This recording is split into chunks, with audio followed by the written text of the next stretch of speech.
please. Quiet, please.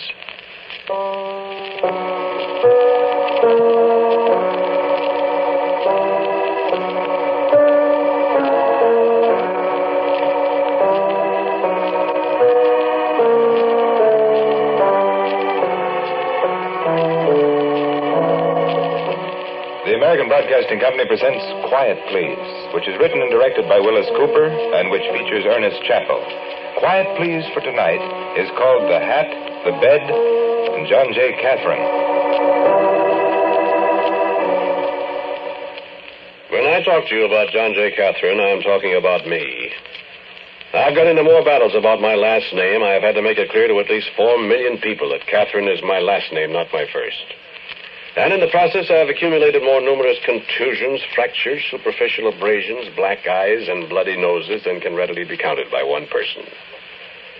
Now, disregard my personal adventures in the field of fisticuffs for a moment, and attune your shell-like ear to the singular story of the hat and the bed and me.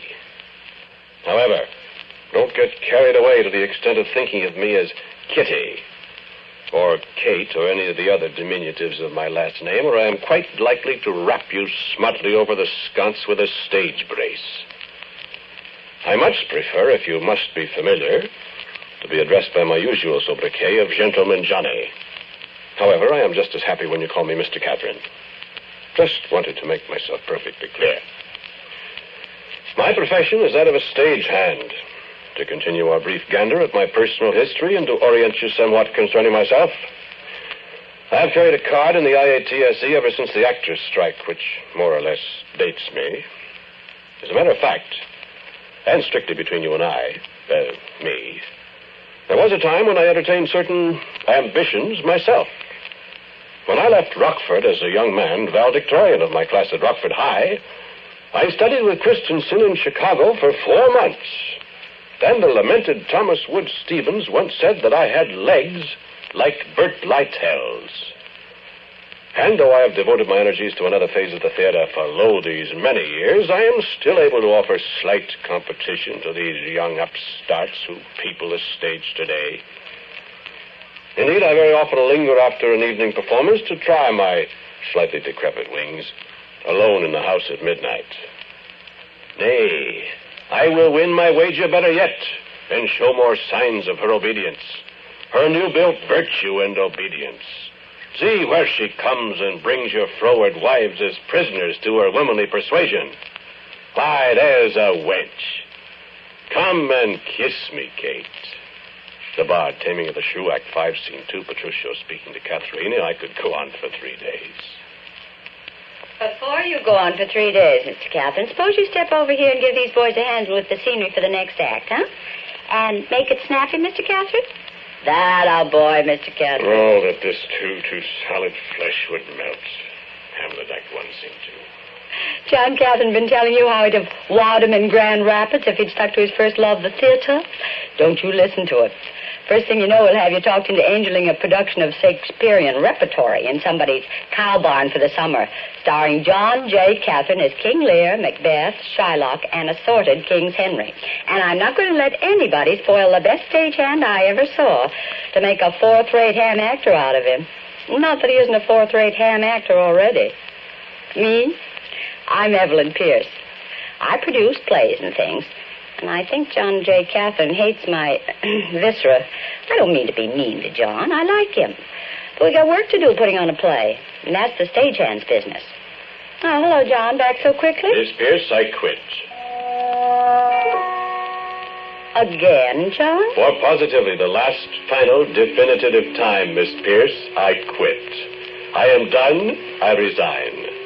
I will take it up with the union if need be, but I unequivocally, is that it? Mm-hmm. Unequivocally resign. Is that clear, Miss Pierce? Quite, John. But why, if you please? That set dresser. What set dresser? That man, that unspeakable man that goes around putting things on things, flowers on tables and telephone books on stands, candlesticks on the mantel.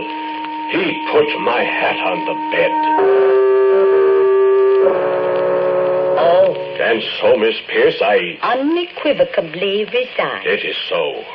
Fare you well. Where are you going, John? I said I quit, Miss B. Where are you going?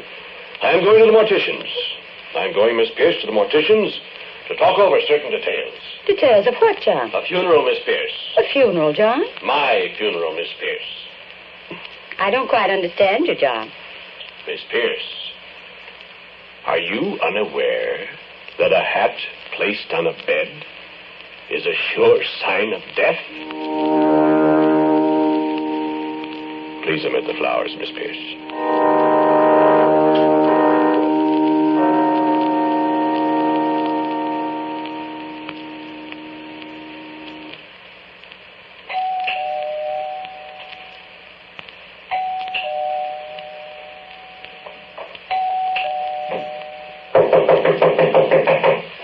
I wish you people would... Oh, John Catherine. Hello, Miss Pierce. Aren't you dead, John? No, ma'am. Did I wake you up? As a matter of fact, you did, John. Is there something I can do for you? Yes, ma'am. Yes, Miss Pierce. Well, what? I was taking a nap. You were asleep. I was. I'm tired. I didn't get much sleep last night. No? Nor the night before either. Sleep that knits up the raveled sleeve of care. Macbeth, Act 2, Scene 2. Death's Counterfeit, Act 2, Scene 3. It scares me. What scares you? Macbeth? Sleep. I'm afraid to go to sleep. Oh, I'm so sleepy. Well, can I do something for you, John? I could tell you about my dream. Well, John, really, I'm afraid. So am I. Something's got to be done. You want me to do something? You mean you want to come back to work, John? I want to tell you about my dream, Miss Pierce. Well, come on in. Well, thank you. Sit down, John. Thank you. Will I light a cigarette? Cigarette, John? I don't smoke, Miss Pierce. Oh, yes, I forgot. Well? I hardly know where to begin. I haven't got much time. I know. Neither have I. Go ahead, John. Well, the hat, you know, and the bed. It's only a superstition, John. That's what people say. I didn't know you were superstitious. Well, I don't know whether I am or not. I'm so sleepy all the time I can't remember things. I don't know what... Oh, I don't know. Now, see here, John.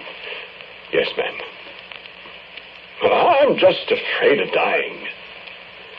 Are you afraid of dying, Miss Pierce? I've never thought of it specially. Mm-hmm. Well, I don't want to die. You see, I know what it's like. Kind of. Now, John, if that's all... Listen. I was really scared when I left the theater last night. I really did call up a mortician to arrange things, you know. Said you were. I couldn't get him on the phone.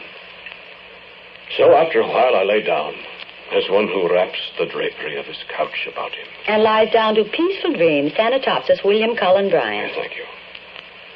But I didn't dream.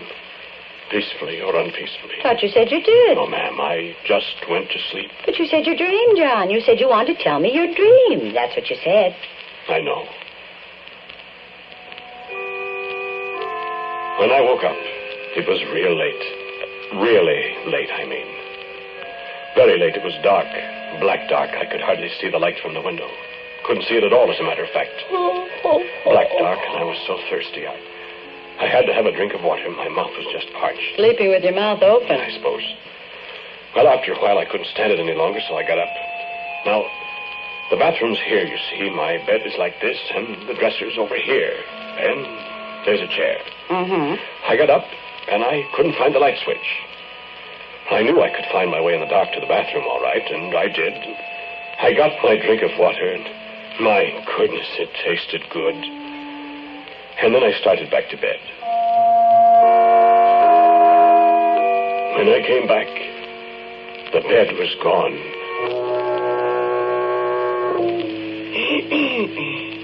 There wasn't any bed. There wasn't any chair where I knew the chair was. And the dresser was gone, too. There wasn't anything in the room. John, you were dreaming. No, I wasn't dreaming. I wandered around there in the dark for ever so long. There wasn't anything in the room, I tell you.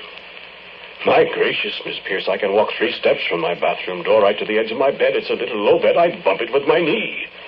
It's a little room, Miss Pierce. You can't walk around there in the light without bumping into something. The chair or the dresser or the bed or the little table. I forgot where I keep my collected plays of Shakespeare right kind of by my bed. Where the light is. I couldn't find the light.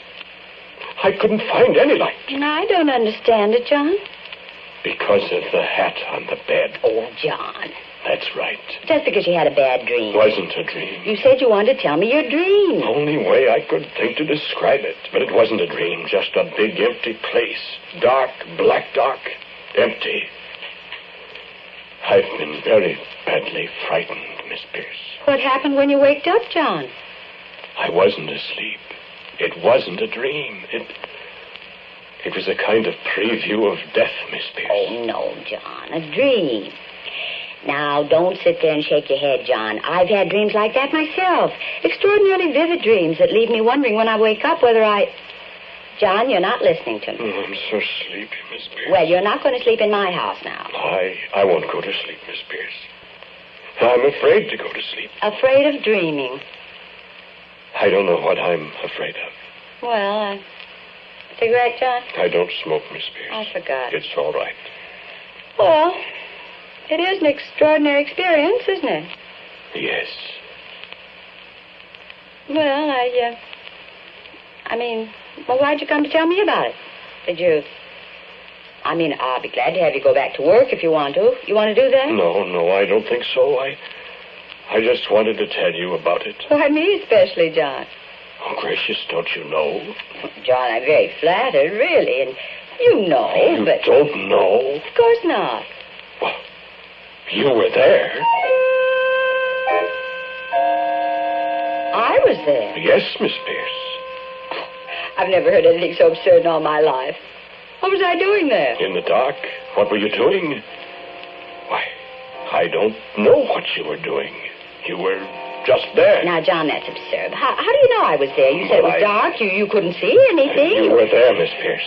John, I don't know what you're talking about. You're drunk or... I don't drink, Miss Pierce. And I wasn't at your house either. You know perfectly well I was. It wasn't at my house. You said... I said I came out of the bathroom and I thought it was my room.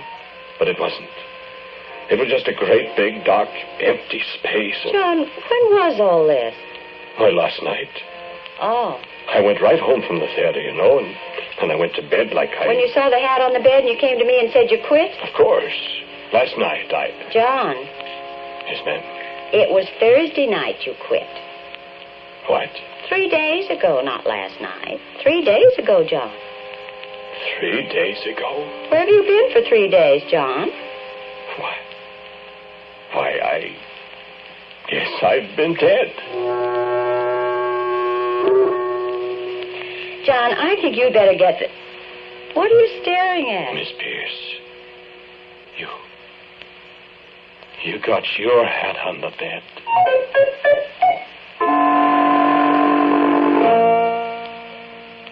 All right, John, come on. Come on, where? I'm going to take my hat off the bed, John. It's too late now. Too late? Sign it, Dad. Oh, stop that nonsense. I'm going to put on my hat and get back to the theater. That play I'm trying to do will die the death. Don't talk that way. Stop it. Come on. You go back with me. Go back to work if you want to. Now, you see? See, I've got my hat. Now, let's go. Time to go, John. Something will happen to us, Miss Pierce. What, get run over by a taxi? Don't talk that way. Oh, stop it, Catherine. Miss Pierce, you know I don't like to be called by my last name. Sometimes I'm not sure whether that's your last name or your first. You're not to talk to me that way, Miss Pierce. All right, then. Stop acting like an old maiden. Come along if you're coming. I don't want you talking to me like that. All right, just stop talking nonsense then and come on with me. Coming? I said, are you coming with me? No, I'm not coming. John, I've got to. You're not going either. Now, look, this is silly. Why aren't you? I'm afraid. Well, you're not going to stay here. Please? No, come on now. Get up and come with me. Don't you go either. John, are you all right? I'm afraid. What am I going to do with you? The hat on the bed, that was a sign of death for me, and I died a little the other night, whenever it was. You had a bad dream. And now your hat was on the bed. That's a sign of death for you. That's ridiculous. You're going to die. Now, John, I've listened to just about everything I'm going to listen to. You just get up out of that chair and come on. No. Yes. Please. John, would you like it if I left you here? No. Look, John, it's 2:30, and I've got to be at the theater at 3. Here, I'll put this nice pillow under your head. Now, won't that be nice and comfortable, John? So sleepy. Sure, Johnny Catherine. You'll be all right. You just stay there nice in the big chair, and I'll go to the theater, and then I'll come back. And you'll see. Don't get killed. Of course I won't. I'll be all right, Johnny Catherine. And you'll be all right, too, right here. Go on. Go to sleep, John. I'm afraid to go to sleep. Poor guy, he's all worn out. I'm afraid. Well, you sleep, boy. I'll be back around 10 o'clock. Nice and in bed. John. The hat. Oh, good heavens, it's 2:45 already. Oh, darn, I won't answer it. Oh, I'm late already, I tell you. All right. Yes. Oh, hello, Tony. Yes, I'm on my way to the theater. I haven't got a minute to talk. Yes. Yes, I'll be home about 10, I hope. Matter of fact, I think you better. I'll tell you when I see you. Yes, here at the house. Well, I might have somebody I want you to get rid of. Wait. No, he's asleep. No, I'm not living a life of sin. This is one of the stagehands from the John J. Catherine, no less. That's right, the distinguished Shakespearean actor and quoter. I don't know, potted, I think, or else he's losing his buttons. Too much King Lear, I guess. Oh, no, I'm leaving him here to sleep it off. Oh, hats on a bed, all that stuff. Oh, he's all right now, as long as I'm not here. Look, Tony, I'm late. Suppose you meet me here at the house around 10. Sure. If he's still here, I'll let you throw him out. I'm going to run. Goodbye. I'll see you tonight. Bye. You all right, John Catherine? You asleep? John? Poor fella.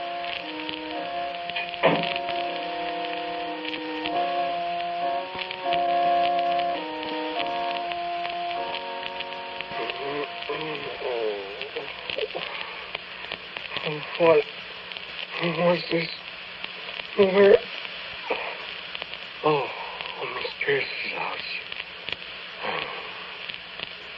Oh, I'm so thirsty. What time is it? Quarter to... I can't read my watch. Where's all the lights? Oh, where do I get a drink of water? Oh, tangled up in the blankets. Hey, where's Miss Pierce? Miss Pierce! Trussed up hand and foot like a fowl, like a pullet, like a capon. Miss Pierce! Oh, yes, she went out. What am I doing here? Oh, I remember. My gracious, I have to get out of here before she comes back. My mouth, I shouldn't have had those cocktails before I came over here. I should know I can't drink. What I need is a big, cold drink of water. Nice place you got here, Miss Pierce. Nice place you got, although I can't say I like philodendrons. Where's your kitchen? I want a drink of water. I wish I could find a light. Here it is. Oh, 11:45 it is. I better be getting out of here after I get a drink. Kitchen. Mighty little kitchen.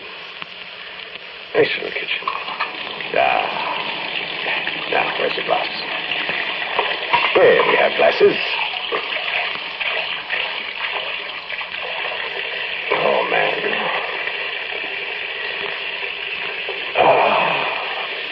Nothing like cold water.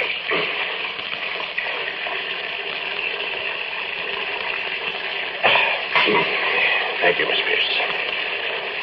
Thank you very much, Miss Pierce. I find your drinking water excellent, although it could be just a spot colder.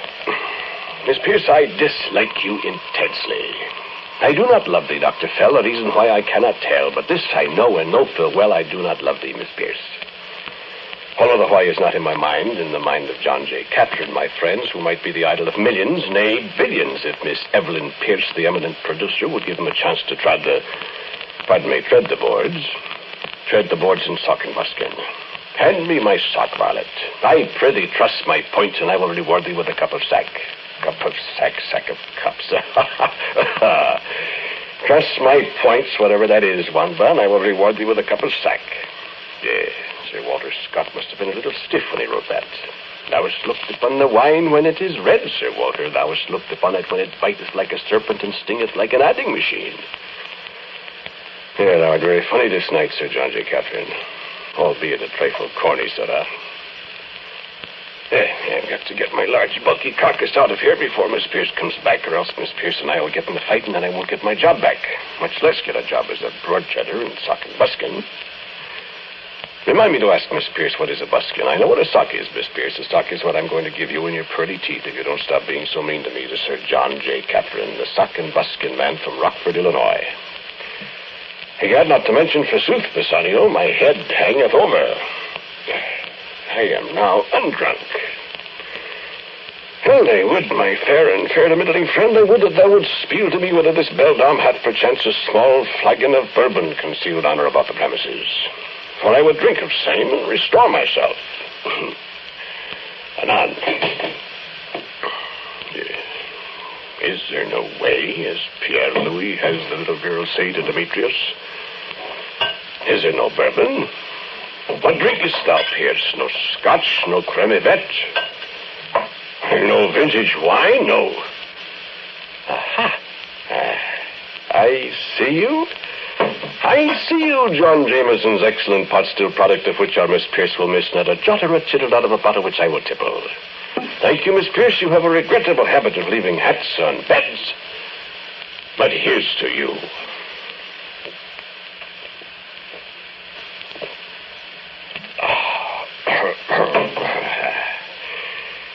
That is meat and drink, not to mention pie in the sky. Je vous remercie, Miss Pierce. No, Mademoiselle Pierce, our hero remarked in his flawless French. Thank you. I will have another dollar for the same, Miss Pierce. You undelightful old bag, old sack, old cover sack.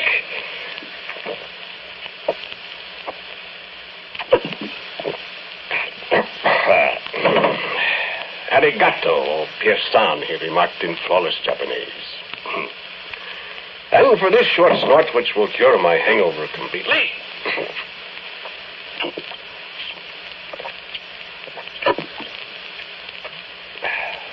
Short. I will say in my flawless double talk, framis on the scrivene. Now, I will replace the somewhat attenuated bottle from which I have received back my body and my soul, reading from left to right. And before I retire into the stilly night, I will favor this large and intelligent audience with a selection from the Bard. Not Ben Bard, he is a comic. The Bard of Avon, situate by an odd coincidence hard by the banks of the river Stratford, or vice versa, as the case may be, in sunny England, which I will favor you with a large, jagged hunk of Shakespeare. Or as my ancient and deceased friend, what was his name in the Chauve-souris many, many years ago, was wont to say, Shakespeare. Russian for Shakespeare. I crave your attention. Mr. John J. Catherine as Macbeth. Is this a dagger which I see before me? The handle toward my hand? Come, let me clutch thee. I have thee not, and yet I see thee still. Art thou not fatal vision, sensible the feeling is to sight? Or art thou but a dagger of the mind, a false creation proceeding from the heat oppressed brain? I see thee yet in form as palpable as this which now I draw.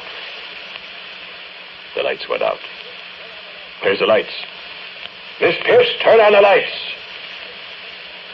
Miss Pierce isn't here. Where's Miss Pierce? Yeah, I'm going to get out of here, Miss Pierce. You come in your nice house in the dark, find me here all full of your liquor. Yeah, where's the door? I can't find the door. I can't find... Where's the chair? Where's the door? Miss Pierce! Please, Miss Pierce! I'm lost again in the dark. Miss Pierce, has happened again. You did it to me this time, Miss Pierce. You put your hat on the bed and you made it dark in your house, too. Miss Pierce, I'm lost. This is no dream. Miss Pierce, where are you? Where am I? Where's the door? Here's the door. Where does it go? Why, I know where this door goes. This is the door that... Miss Pierce, where does this dog go? Oh, where did it? You went and you put your hat on the bed, you did. You put your hat on the bed. You put your hat on the bed. That's a sign of death, Miss Pierce, putting a hat on the bed. Where? Hell, I can't see. I know where I am now. I was so scared. Never mind, Miss Pierce. I know where I am now. There's a chair. Hello, chair. There's a little table. Good evening, little table in the dark. I beg your pardon, table. And I'm all right now, Miss Pierce. I'll get out just as soon as I can find the door in the dark, Miss Pierce. Oh, how I hate Miss Pierce. I'm going. Oh, here's the bed, isn't it? The bed, yes. The bed, Miss Pierce. That's where you threw your hat.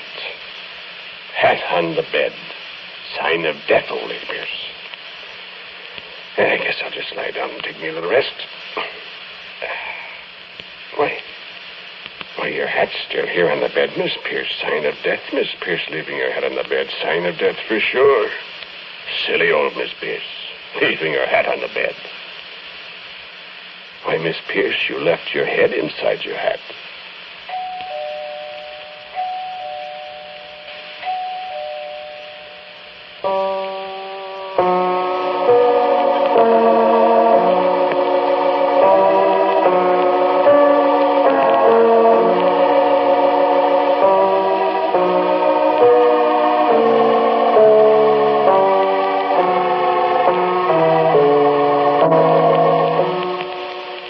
The title of tonight's Quiet Please story is The Hat, the Bed, and John J. Catherine. It was written and directed by Willis Cooper. The man who spoke to you was Ernest Chappell. And Miss Pierce was played by Nancy Sheridan. As usual, music for Quiet Please is by Albert Berman. For a word about next week's Quiet Please, here is our writer-director, my good friend Willis Cooper. Okay, Bill? Thank you for listening to Quiet Please. Next week's story is called La Fille aux Cheveux de Laine. The girl with the flaxen hair. And so until next week, and La Fille aux Cheveux de Laine. I am quietly yours, Ernest Chappell.